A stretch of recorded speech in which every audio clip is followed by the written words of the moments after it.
नमस्कार, मी महेश शिंदे। माझे BTech agriculture engineering पूर्ण झाले आहे आणि गेली 3 वर्षे झाले मी विज्ञान आश्रममध्ये वेगवेगळ्या प्रोजेक्टवरती काम करत आहे। तसेच गेली 2 वर्षे झाले कचरा व्यवस्थापनाचे काम BSF आळ्यांद्वारे करत आहे। म्हणून आम्ही प्रतिनिको सोल्यूशन नावाची कंपनी स्थापन केली आहे। प्रतिनिको सोल्यूशन व विज्ञान आश्रम मिळून आम्ही राजगुरू नगरपालिकेचा कचरा प्रोसेसिंगचे काम करत आहे। त्याच्यासाठी आम्ही त्यांच्यासोबत करारही केला आहे।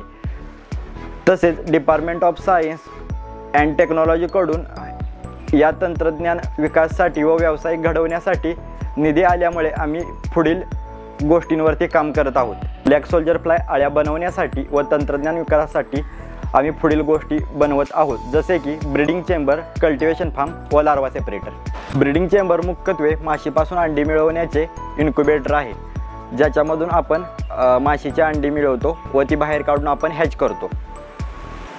जर ब्रीडिंग चेंबरमधील टेम्परेचर कमी झाले तर आपण त्याच्यामध्ये बल्ब लावून टेम्परेचर वाढवण्याचा प्रयत्न केला आहे व ह्युमिडिटी कमी झाल्यानंतर त्याच्यामध्ये आपण फॉगर्स लावून ह्युमिडिटी वाढवण्याचा प्रयत्न केला आहे।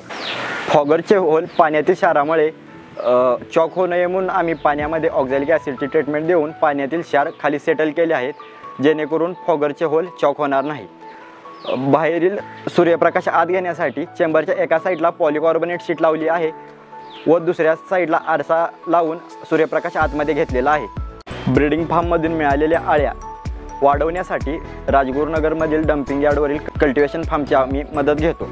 कल्टिवेशन फार्ममध्ये पक्षी, प्राणी व उंदीर, घुशी यांचा त्रास होऊ नये म्हणून वेल्डमेज जाळी व बर्डनेट लावून पूर्ण कल्टिवेशन फार्म बंद केला आहे। लार्वा सेपरेटर बनवण्याचे कारण असे की आधीच्या वेळी माणसांच्या मदतीने लोखंडी जाळीवरती आळ्या टाकून त्या सेपरेट करत होतो, त्यावेळी 100 किलो कचऱ्यासाठी 8 तास लागत होते। त्याच्यासाठी आम्ही लार्वा सेपरेटर बनवायचे ठरवले।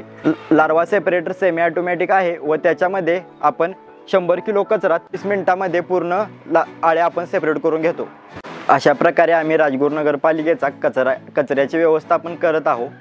पुढे जाऊन जो पुणे जिल्ह्याचा कचरा व्यवस्थापनाचा जो प्रश्न आहे तो सोडवण्यासाठी आम्ही आशादायी आहोत। धन्यवाद।